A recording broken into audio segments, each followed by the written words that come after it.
guys ng Bicol Express. Ayan, atin na pong pinapamantika yung taba. Taba muna ang ating inano. Nahiwa na nga pala natin yung ating bawang sibuyas dahil sa baba ako naghiwa. Ayan, hindi nagkasya. Nasa plastic yung luya. Hindi pa nahihiwa yung ating sili. Ito yung ating karning baboy. At meron tayong sitaw. Ayan. And then, ito yung ating bagoong alamang na isasahog. Ayan guys, unti-unti na siya naglalabas ng kanyang sariling mantika. Ayan. Nilalabas niya na yung kanyang sariling mantika. At yan na rin ang ating ipanggigisa guys.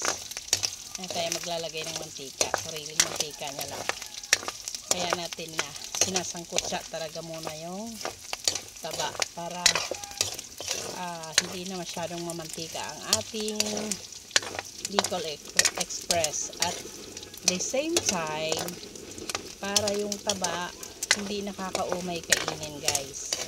Yan yung purpose dyan. Kaya natin pahagas kasi kung tawagin yan sa amin sa waray. Pinapalabas yung mantika. Pahagas yan sa amin. Paki-comment kung anong tawag sa inyo sa ganitong ginagawa ko guys. Ayan guys, nailagay ko na nga po pala yung ating luya. Yung hiniwa natin, ginayat nating luya. At isusunod natin yung bawang sibuyas. Ayan guys, pagsabayin na lang natin yung bawang sibuyas. Wala kasi tayong camera holder. Kaya yung kabilang kamay natin naghahawak ng camera. Yung kabila ay naggigisa. Ayan. So, ayan na ang ating Bicol Express. Ilalagay na rin natin yung ating karning baboy, guys. Ayan.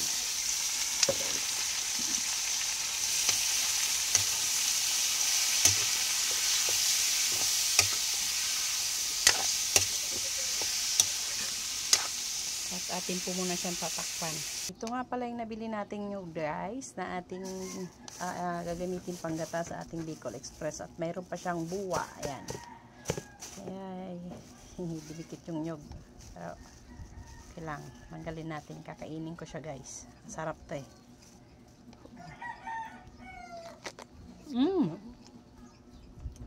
Ang tamis. Ayan guys. Napiga na natin ang ating niyog. At ito na yung ating pangalawang gata. At ito naman yung kakang gata guys. Ayan. So ilalagay na natin doon yung ating pangalawang gata. Ayan, bubuksan na natin guys para mailagay natin yung ating pangalawang gata. So dahil wala tayong tigahawak, ayan, ganyan-ganyan na lang. Buhos. Ang dahan-dahan. Medyo maraming sabaw to guys kasi meron tayong sitaw. Para maluto yung sitaw natin. So, ayan na guys. Nailagay na natin ang ating kakagang gata. Takman muna natin yan ng bahagya ha. Ayan naman ay ilalagay na natin ang ating sitaw. Ayan.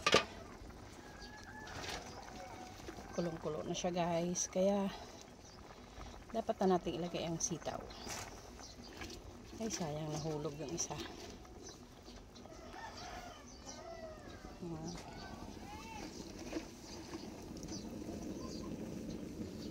Ganito ako mag Bicol Express guys. May sarili kong version. Kasi para hindi purong karne ang kakanainin ng ating mga anak. Para mayroon pa ring gulay. Kasi pag purong sitaw lang, hindi nila yan kakainin guys. Dadaan-daanan lang nila yan. Ay nakabili tayo ng maraming sitaw. Kasi binigay lang ng aking suki ng mababa. So bukas bibili ulit ako ng giniling. Giniling naman ang isasahog ko. Adubuhin ko yung sitaw. Ayan. So atin lang mikos-mikosin ng konti.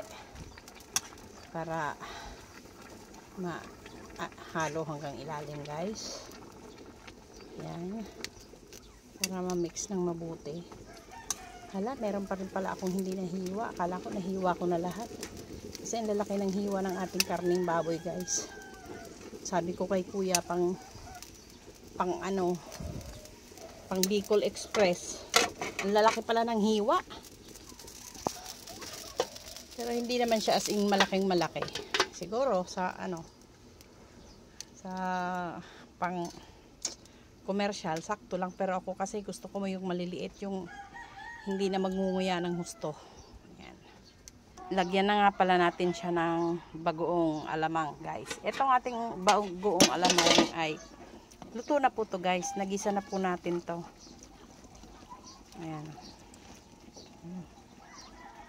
Lalo nga anghang to kasi yung ating bagoong alamang ay maanghang na po. Ayan. Yan. Kaya masarap ang ating Bicol Express.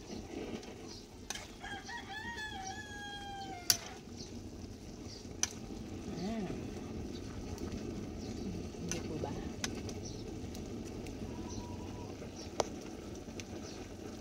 Pipit tayo unti. Ayan. Siya, guys. Okay, takpan natin ulit. Hala ka. Ngayon naman, guys, ay ilagay na natin ang ating kakang gata. Ayan, purong gata na po yan, guys. Pagpasensyahan nyo na. Kagaya nga ng sinasabi ko sa inyo, pag ako ang nagluto ay lagi talagang masabaw. Kasi ang mga anak ko, asawa ko ay gusto nila laging may sabaw. Ayaw nila yung tuyo na luto. Gusto nila masabaw. Masaya sila kapag ang ulam ay laging may sabaw. Ayan. Luto na ang ating Bicol Express. Ayan. Ayan, guys. Oh, nakikita nyo, luto na. Luto na ang ating Bicol Express. Ayan. Thank you for watching, guys. Ayan. Ayan na, guys. Hinango na natin ang ating Bicol Express. Ayan. Wow, sarap. Ayan. Masabaw lang talaga yan siya, guys. Kasi mahilig kami sa may sabaw. Ayan. Lutong-luto na siya. Ayan. Hindi na ako naglagay ng siling pula. Kasi sobrang anghang pala yung siling green pa lang. Ay, nagkamali ako na ikamot ko sa mukha ko. Grabe. Ang hapdi. Tara, kain tayo, guys. Litsit, litsit. Thank you for watching. Kung nagustuhan nyo ang video ito, baka naman pwedeng paki-like and share. Malaking tulong po ito para sa aking mga estudyante kapag nilike nyo at share. Yan. Thank you so much. Bye-bye.